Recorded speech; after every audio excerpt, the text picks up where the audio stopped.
Hi, Steve Jankowski here. I'd like to thank Ed Parise and the Crimson Knights Foundation for this Distinguished Alumni Award. I'm so sorry I can't be there in person, but unfortunately, I tested positive for COVID 19 on our return trip home from an overseas gig last weekend. I really wanted to be there in person, mostly to thank the great teachers I was lucky enough to have at Wall High School, and one teacher in particular that pointed me in the right direction. Teachers are so important in the shaping of our future. Without this person's guidance, I don't think I would have the career I am currently enjoying. A little background first. I grew up in West Belmar and went to St. Rose Grammar School. My dad loved jazz and always had big band music playing around the house. I remember riding my bike to Two Guys in Neptune to buy the latest records in the cutout bin for $1 and come home and read the liner notes while listening to who was playing. During the summers, my parents would take us to the Steel Pier in Atlantic City. I remember one day, while they were watching The Diving Horse, I walked into the concert hall just as the band The Ides of March started the opening horn line to the song Vehicle. Ba-da-ba-ba-da. You guys might remember it. I got chills. Somewhere inside, I knew this was for me. Later that year, I started third grade, and my uncle called and said he had a trumpet I could have. Apparently, my cousin tried it, but wanted to play guitar instead. Does Stevie want the trumpet? My parents thought about it and liked the idea. The trumpet wouldn't be as loud as the drums that I already had in my bedroom, and maybe the neighbors wouldn't complain about the trumpet as much as they did the drums. And wasn't the trumpet featured in that song I heard last summer at the Steel Pier? What sealed the deal was that there was a trumpet teacher that lived right across the street. It was all too perfect. He started me on trumpet after school while he played in a band at night. That band, by the way, later went on to become the E Street Band. I continued with the trumpet up until sometime in 8th grade when I put it down for my first love, basketball. When it was time for high school, I begged my parents to let me come to Wall High, and they acquiesced. I didn't know many people at Wall other than the few kids in my neighborhood, so I wasn't very comfortable in my new surroundings yet. I remember one of my very first days in freshman year, I was walking from homeroom to my first class and saw what looked like a teacher with a clipboard in his hand approaching me with a big smile on his face. He couldn't be looking at me, I thought. So with my head down, I tried to walk around him, but he knew my name somehow and stopped me. "Hey Steve, I heard you play trumpet. Want to join the band?" He said with a big smile. How did he know? I had never met him before. But he was right, I did play the trumpet. Not very well at the time. And I told him that I quit the trumpet to play basketball. Well, he said, why not do both? I thought about it. It made sense. And once I realized I could get credit for band class, maybe make some new friends, I could still try out for the freshman basketball team, I said, sure, sign me up. Little did I know that my encounter that day with Les Hollander would change the course of my life. Once I got in the band, my competitive side kicked in, and I knew if I practiced hard, I could be better than those guys that were sitting on first chair trumpet playing all the solos. Les saw that in me and encouraged me to the point where I would practice for hours at home, and even during the day, instead of going to lunch period, I would practice in the band room.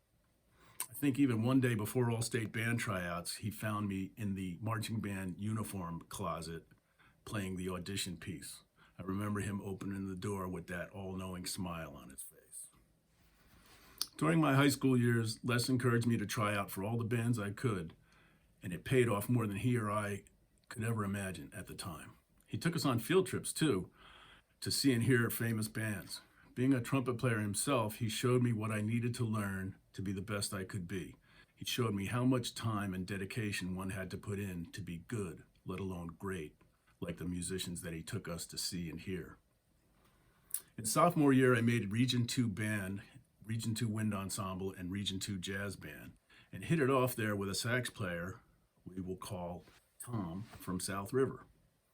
After Region's band was over, we enjoyed playing together so much that we decided to put our own horn band together and play the music of the horn bands we grew up listening to, like Chicago, the Ides of March, Blood, Sweat, and Tears.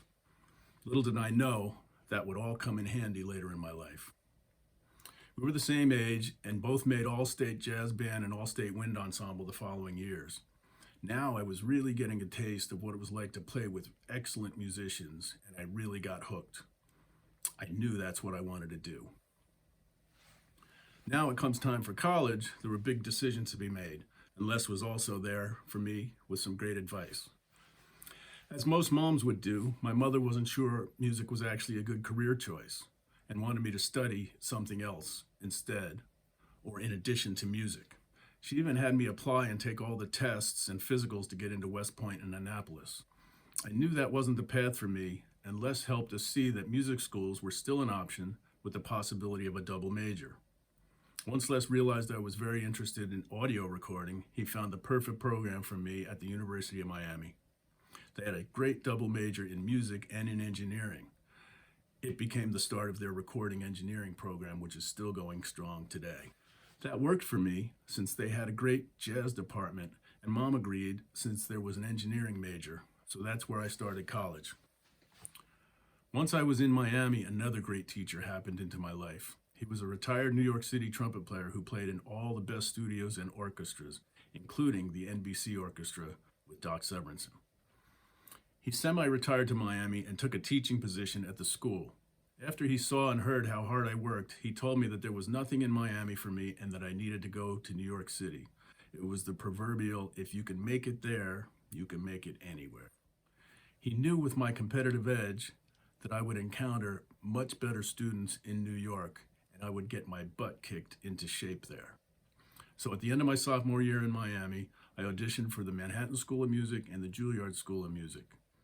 I decided on the Manhattan School of Music because they had a jazz program at the time, and Juilliard did not. Once in New York, I started working right away. My first gig was at the Rainbow Room with the Bobby Rosengarten Band. Bobby was the band leader on the Dick Cavett Show and had a steady jazz gig at the Rainbow Room atop Rockefeller Center at the time. My ex-teacher in Miami was one of his first trumpet players, and the other trumpet player in the band at the time was one of the greatest lead players in New York City. This was great. I was going to school during the day and getting schooled at night by one of the best players in the city. By the end of my junior year, I was working 5 to 6 nights a week. I was all in and loving it.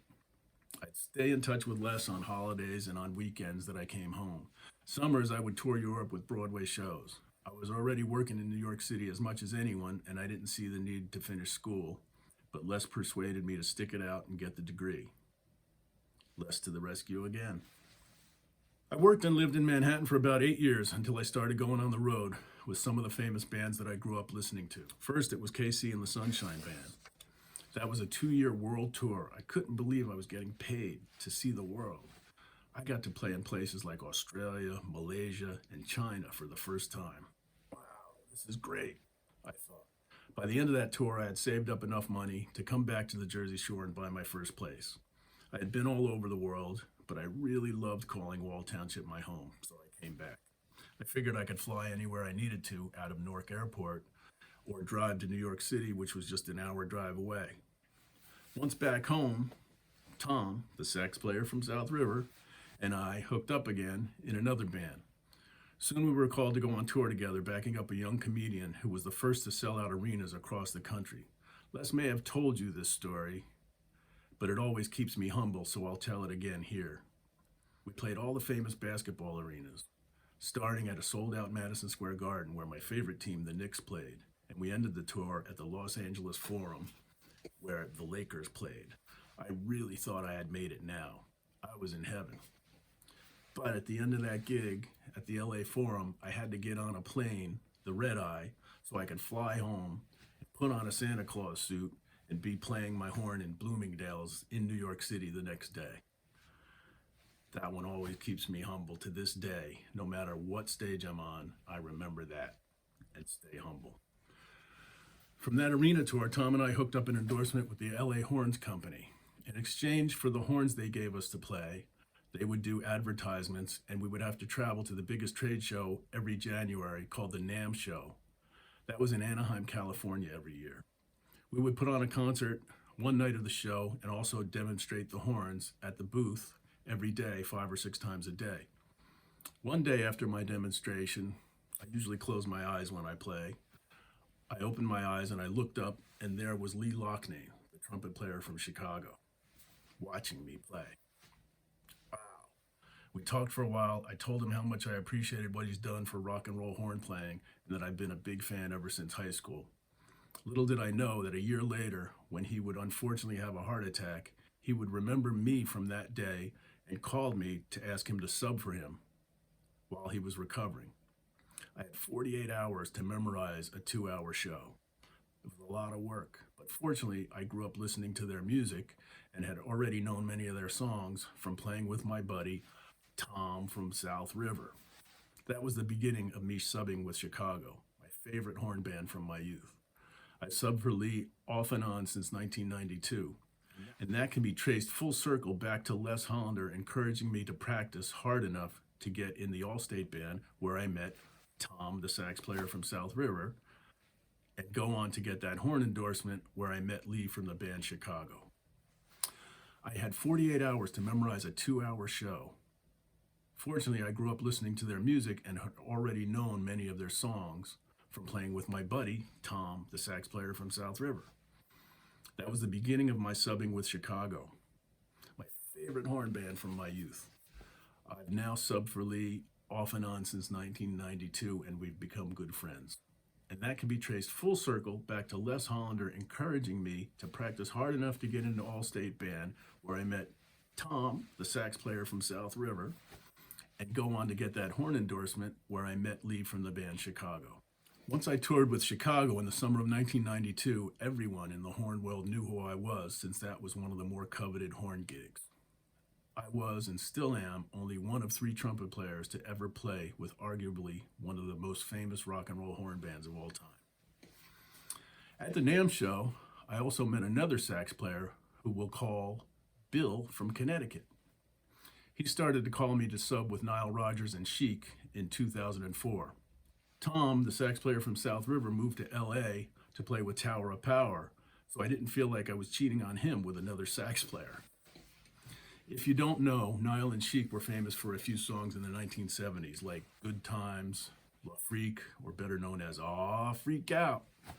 Nile also wrote the Sister Sledge hit We Are Family, co-wrote the Diana Ross hit I'm Coming Out, and then he went on to become a major producer and artist and co-wrote and produced songs for David Bowie, like Let's Dance, Madonna's Like a Virgin, Get Lucky for Daft Punk, and most recently, Cuff It for Beyonce, which he won another Grammy for. So after I was subbing in Chicago and subbing in Chic, I really fell in love with being on the road and getting paid to see all these great places all over the world. A few years later, a position opened up in Blood, Sweat, and Tears, and lo and behold, my friend Tom, the sax player from South River, was the musical director of the band. When the trumpet chair opened up, he called me to come and audition. They must have liked what they heard because they kept me around for 8 years. 2 years into my 8 years, my friend Tom, the sax player from South River, quit, and they made me the musical director. I was now arranging music, hiring musicians for the band, conducting our shows when we played with an orchestra, and writing the set list for all our shows. I stayed in that position for another 6 years. Again, I can trace this all back to Les Hollander and that fateful day, freshman year, when I tried to walk past him in the hallway. Right around the time I was ready to move on from Blood, Sweat, and Tears, I got a phone call from Bill, the sax player in Connecticut, that Nile's trumpet player was leaving to tour with Bruce Springsteen, and Nile needed a trumpet player. It was a tough choice, but Nile and Chic were working more high-profile gigs. Plus, Nile was still writing and producing hit songs. Blood, Sweat, and Tears was just touring off their hits from the 70s with nothing new. So I decided to leave and become a member of Nile Rodgers and Chic. I've been there since 2014 full-time. We played great gigs like Coachella, Rock in Rio, Glastonbury, Budokan in Tokyo. And just last year alone, we played the Royal Variety Show for the King of England, a show to 200,000 people in Hyde Park in London, countless TV shows, sold-out concerts in Madison Square Garden, and a July 4th spectacular televised at the Hollywood Bowl in Los Angeles with the LA Philharmonic. These are just a few of the incredible things I've gotten to do, all traceable to Les Hollander. I can't thank Les enough. I wish I was there in person to deliver this speech, and I hope he's there listening. Thank you, Les. And thank you to all the teachers at Wall High School for all you do. Here's hoping you all touch someone's life like Les did mine. In closing, to any students that might be present, I say find something you love doing. Work hard at it while you're young so that when you get out into the workforce, you never have to work a day in your life. I literally get to play for a living. Emphasis on play. I play my horn for a living. That would not have been possible without all the time I put in at Wall High School and later on in college. And it certainly would not be possible if Les Hollander never stopped me in the halls of Wall High School that fateful day freshman year. Thank you, Les. And thank you again to the Crimson Knights Foundation.